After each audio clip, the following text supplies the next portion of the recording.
नमस्कार साथियों, youth power की इस करंट अफेयर्स की सीरीज में मैं आशीष मिश्रा आप लोगों का हार्दिक स्वागत करता हूँ। इस सीरीज का जो फर्स्ट वीडियो था वो मैंने कल डाला था 25 अप्रैल को, और ये सेकंड वीडियो है जो बहुत ही इंपॉर्टेंट क्वेश्चंस में हमने लिए हैं।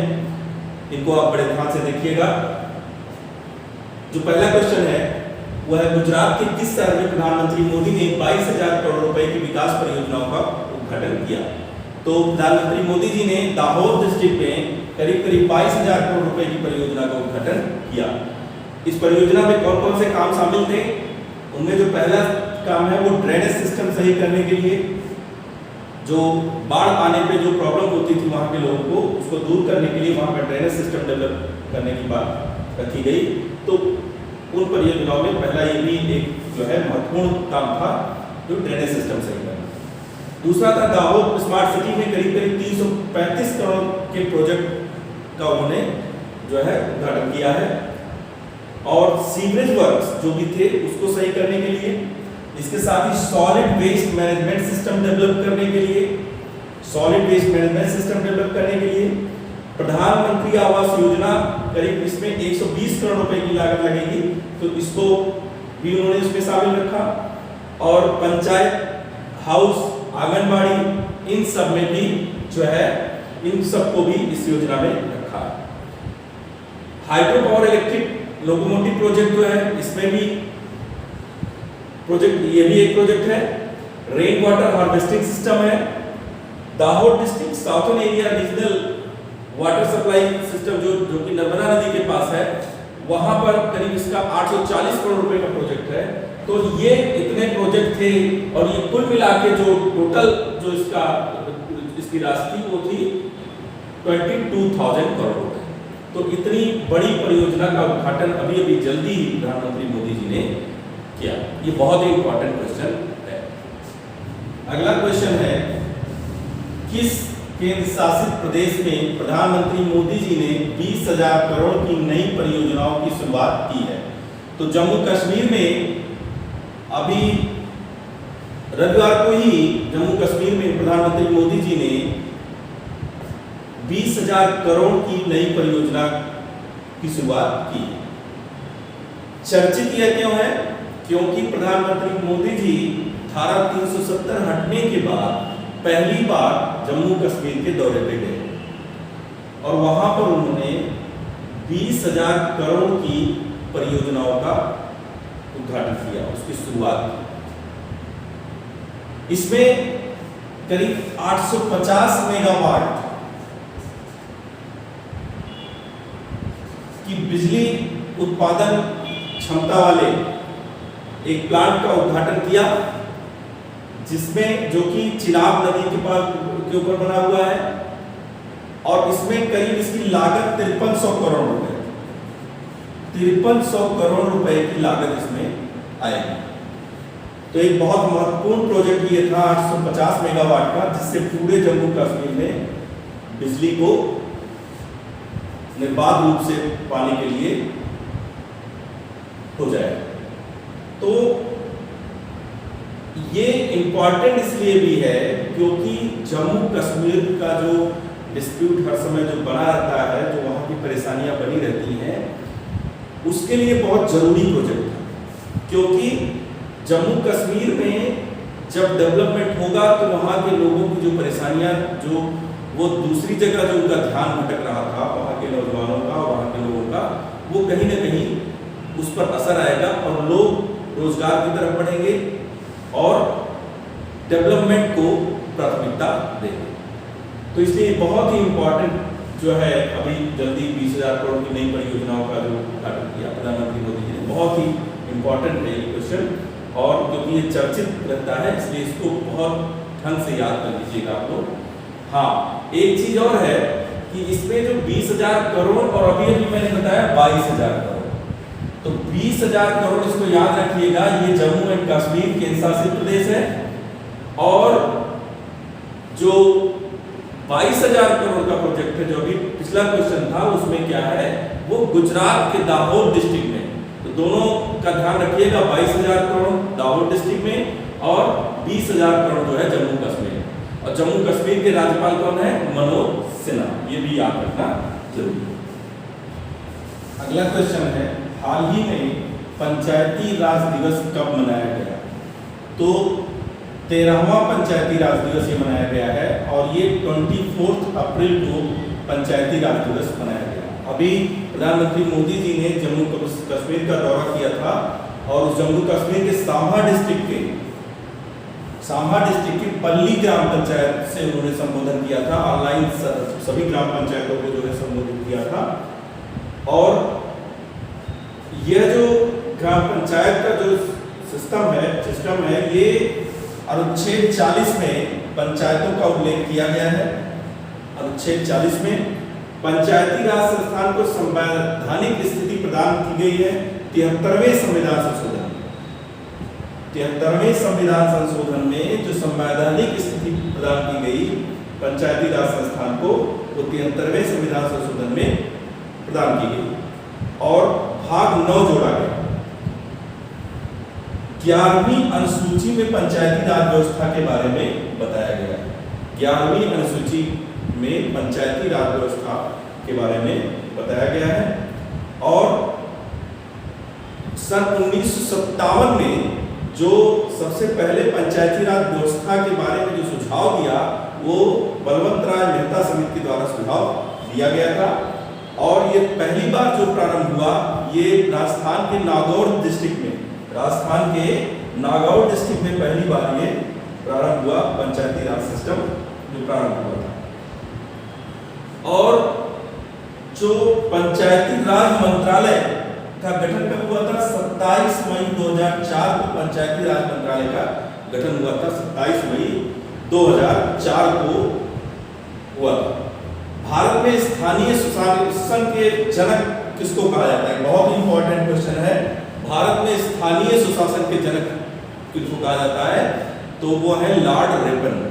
लॉर्ड रिपन को स्थानीय सुशासन का जनक कहा जाता है। इसी के साथ एक क्वेश्चन इसमें बनता है कि जो पंचायती राज मंत्रालय है उसमें इस समय पंचायती राज मंत्री कौन है? तो इस समय जो श्री गिरिराज सिंह जी हैं वो पंचायती राज मंत्री हैं, श्री गिरिराज सिंह। अभी आप लोगों ने देखा होगा कि जब प्रधानमंत्री मोदी जी वहां गए थे तो गिरिराज सिंह वहां पे थे। तो श्री गिरिराज सिंह जी पंचायती राज मंत्री इस समय हैं।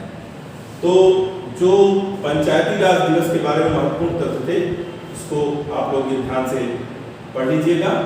ये बहुत ही इंपॉर्टेंट क्वेश्चन है क्योंकि प्रधानमंत्री मोदी जी ने जो धारा 370 हटी उसके बाद पहली बार जम्मू कश्मीर का दौरा किया था।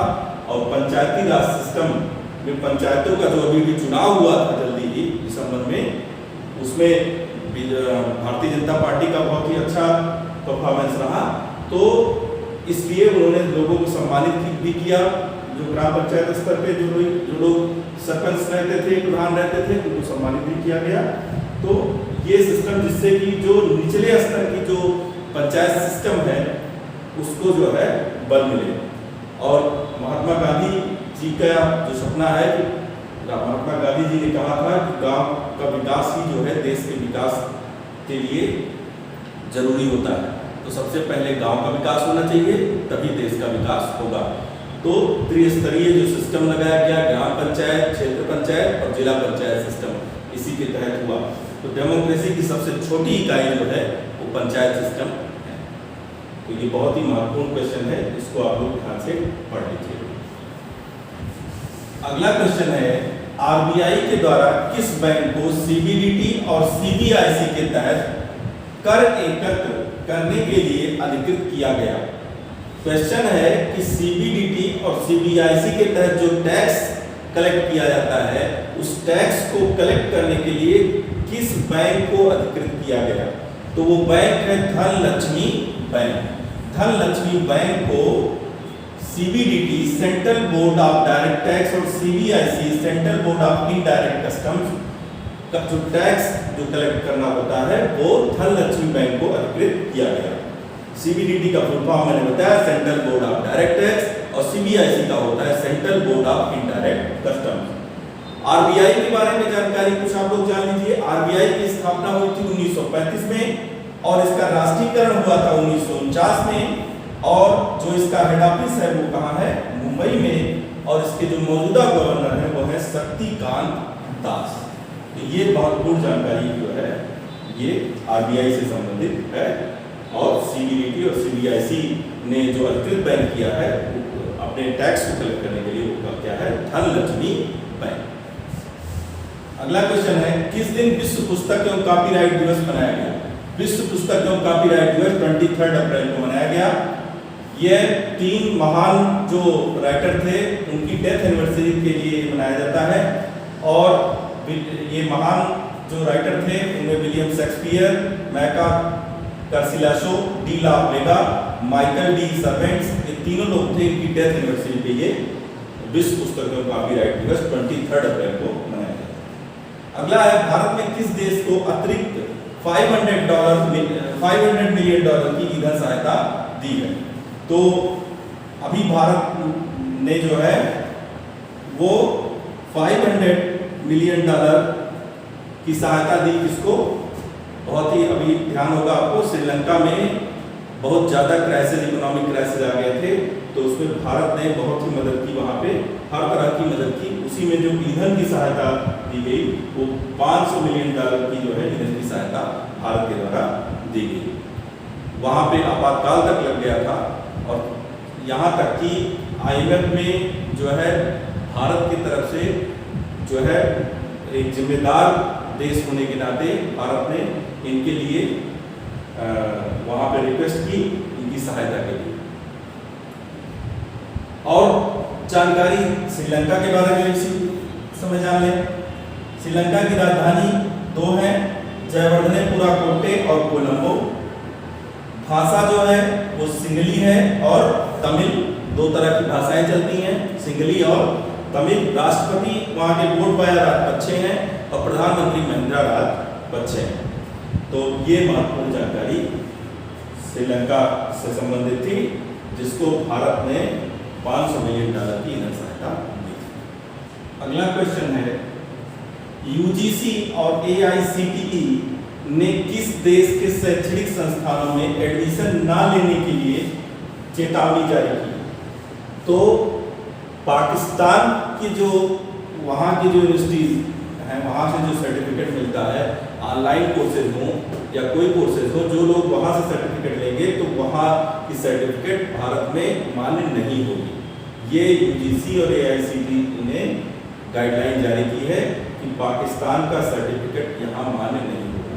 लेकिन इसमें जो लोग भारत में नागरिकता ले चुके हैं पहले से, उनके लिए ये नियम लागू नहीं होगा।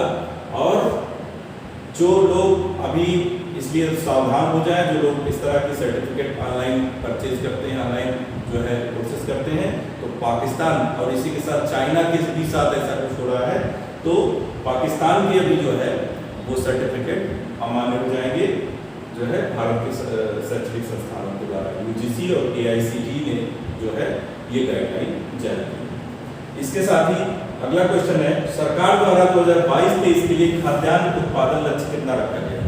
तो खाद्यान्न उत्पादन लक्ष्य रखा गया है 32.8 मिलियन टन का खाद्यान्न उत्पादन लक्ष्य 2022-23 के लिए रखा गया है, जो कि पिछले ईयर के 2021-22 था उससे करीब 3.8 मिलियन अधिक पहले से जो इस बार रखा गया है। तो इसी के साथ आज का जो करंट अफेयर्स का जो 26 अप्रैल का करंट अफेयर्स की सीरीज का जो वीडियो था वह समाप्त होता है।